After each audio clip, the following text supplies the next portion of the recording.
obviously the finality of a spring game, we had a great breakfast this morning with the football team, and just with all the families there. One of my favorite days, just to see all the moms, dads, uncles, grandmas, whatever it may be, and just again, it's a special time. It brings the football team together. Had a chance to get all the players that are new, all the newcomers that came in January to introduce themselves as well. So and that started the day off, which is great. Our kids were fired up. Everybody got up there was talking about the blue win or goals winning, and so there was a lot of enthusiasm for the game. I think the kids went out and had fun. Never as clean as you want it to be, but I think when you split the teams up like you do, sometimes you're going to get that. But there were some good things. There was some drop passes that we got to make that you like to see.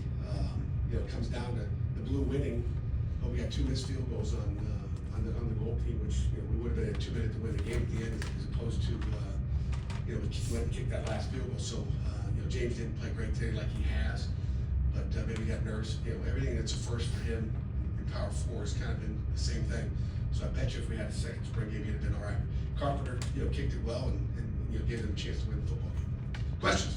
Were you happy with just how the whole fun thing worked today? I'd have to watch the tape. I think I gave one on Sportsmanlike. I know some of the running backs and receivers weren't happy. Coach, it's thud. But, there's some of the thud that I was, mad at the defense. So I was screaming at the defensive guys to make sure that, they say it's not 2 hand tags. So there's that in between. I was happy they didn't tackle Kyle Lewis on the one. They said no one thudded him up. I'm like, get out of here. Jay Moore had him, but was smart enough not to tackle Kyle Lewis. But how about Kyle Lewis with it? He was supposed to run it, by the way. So he was supposed to run it, and they were going to come back and run a toss pass. But he's like, it was open. I had to throw it. So he said, Coach, players make plays, and that's a fact. What'd you make of the day Eli had today? Did you see him with his 2 minutes? It was solid. The first interception he threw on an RPO, he should have handed it off. I think we had a big hole in there if you guys go back and watch that video. But he was solid. I think he finished better than he started. But he was solid, and he was good. Is that a good reflection of what you've seen so far this spring, or was it different than what you've seen all spring? The whole, again, it's a thud scrimmage, so it's different than what I've seen. But I think when you get in a spring game like that, our guys are they played smart today, so we didn't go live, we didn't tackle anybody. I'm sure there'd been a lot more yards had we done that. In fact, there was another pass that the officials called dead. I don't know if anybody tackled him. I forget who it was. Across the middle, going towards the scoreboard. But it was a solid day. Again, the main thing is we came out healthy because we couldn't afford any more injuries. And how about Mason's first opportunity in that part? He's a good football player. I mean, he's just got a little swagger to him, and he threw the ball well. Had a nice RPO. You saw Blue could run. Number 81. Might have to change his number at the end of fall camp. He wants a single digit. If he keeps playing like that, he'll get one. What about Shadarian Harrison and Kenny Johnson made them the most improved players this spring?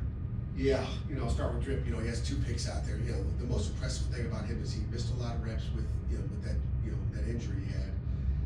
But the way he fought in the offseason to get better at everything, and the guy must have been watching tape on his own because he came out in spring ball and just knew what he was doing. And the knowledge of just going out there and playing that position at corner that he does. He had a heck of a day. I know it was an underthrown ball on the deep ball, and Eli didn't step into that one like he needs to. Get worried about the pass rush a little bit, but it wasn't a great pass, but it was a great catch by him. You see DBs not making plays on the ball. Drips, he's got ball skills, so I'm happy for him. But it really was down to his knowledge. It was just shocking. We've got other guys come back, and it's like Groundhog Day. It's like they got to start all over again. He picked up like he had a lot of snaps. We know he played well on special teams at the end of the year. But to come out and play defense like he did. And then Kenny Johnson, he had a couple drops today. He was one of the guys mad at thud, because he got one of those balls broken up. I think he thought it was Wiz instead of thud. But DBs are going to go make a play on the ball, and he's got to be prepared for that. But Kenny's been outstanding all spring. He is a different receiver than he was last year. Just the details to his route running is probably the main thing. Just the detail in route running and understanding how to stack receivers and get open. He's gotten a lot better at that wide receiver spot. What can you say about Turner and Cook since you guys are so thin at running back? Yeah, we've been riding low, with Dez being a guy that didn't finish it up in the spring, but been outstanding all spring. And Justin Cook is a football player. He hasn't played much running back in his career, but we knew we were short going into camp, and so when he got here, we just moved to running back right away, because we thought just going through winter workouts, watching him run, you know, and again, you talk about the durability. Those guys took a majority, even when Dez was healthy, we didn't give him a lot of reps. You know, we've seen Dez run already, so in practice, Desmond Reed did get a lot of snaps. So Justin Reed, I just talked, you know, and him and Boosie, just war daddies as far as just, you know, those guys get, you know, hit every play. I mean, by 2 or 3 guys on, you know, defense. So, you know, I love their toughness, and both of them can make plays with the ball. So I'm impressed with both of those guys. Is Derek Davis still part of the equation? He is. I mean, he's recovering. You know, he had a pretty significant knee injury, so he's going to be a while. Jerry, I'll answer that injury question for you. But you know, he didn't take any snaps this spring. It's going to be a while. I don't think he'll be ready for August camp. Did you get what you wanted out of that gold offensive line since you kept the first 2 years? I'm sorry. Go ahead. Did you get what you wanted out of that gold offensive line? I think so. Again, you watch the tape and see. You know, we'll look at it, but I think it was solid. I think the protection was decent today. You know, getting yelled at all the time. I got a sack. There's times when you know, these guys, they're word sacks. They're not going to tackle. They're not going to tackle better. I can tell you that for sure. But I thought the offense line overall, 15 days spring, you know, we're better.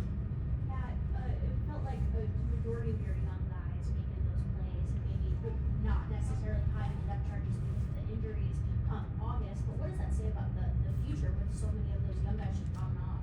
You know, again, young guys coming out in the first spring game. You know, TK had a drop pass that was, you know, could have been a big time play for him, and he hasn't dropped a pass all spring. You know, but sometimes you see that when the lights come on in the stadium, and Cameron Sapp had a nice day.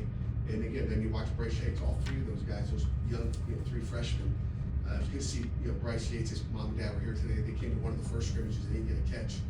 So it was good to see him catch balls, because he's really played well as well. So, you know, I mentioned him, I think Thursday afternoon, Friday, whatever day that was, we talked. It was good to see Bryce Yates make some plays, and I think he caught everything. You know, TK had a drop, which he hasn't dropped any passes. So, but all those guys will be, you know, fighting for playing time in the fall. And how did that blue defensive line kind of impact what that starting line could do? Yeah, it's hard. It's hard to see out there, Jeff. To be honest with you, you know, we'll see. But you know, there was some times we just got to get the throw, put the throw in there, and put it on the money. But I thought it was solid. And again, defense was really split up as well. And the offensive line should have had the advantage with the 1s and the 2s. But with the D lines being split up, maybe we didn't see as much. But you know, I think it was solid versus the run game for the most part. But I was happy with it. How did your perspective on the quarterback room change this spring from what you saw in Mason and Julian? You know, I mean, the depth, you know, this spring, I mean, we have 3 guys that we think we can win a football game with. I mean, all 3 of those guys. And for Mason to come in as a true freshman and play like he has is impressive. You know, we talked about Julian all spring ball, but how much, you know, improvement he's made. We didn't really get to see him run the ball today based on the play calling with Julian, but you know, he can really run the ball. I don't know if he threw it particularly well today, but he's thrown it a lot better than he is. So we got a lot of faith in all 3 of those guys. We talked to King Bell the other day. He said last spring he brought a contrast with you guys had a lot more quarterbacks. And he said he likes it this spring that since there's fewer quarterbacks, all those guys got a bunch of reps. Are you happy with having the fewer, like 4 quarterbacks now instead of having like however many you had last year? Yeah, I mean, that was kind of the plan, or we'd have taken a quarterback in the portal as we came, you know, out of the season last year. So that was our goal. We thought we had 3 pretty good ones. It's like, let's invest, you know, these spring reps in those guys, and then we'll see where we are. But you feel a lot better, you know, that even if you didn't want to take one. David Lynch is a good football player. You can see him come in there and operate, which we've had a lot of trust in him as well. He had a pretty good day too. But you know, we feel good about that quarterback room, and we'll just see if we can get the right guy that we like, or we'll ride like we are. Will there be any areas you've addressed in the portal for the spring? You know, we'll look at the depth chart after spring, you know, see how things go, and adjust it that way. Anything final? All right, have a great weekend. Thank you.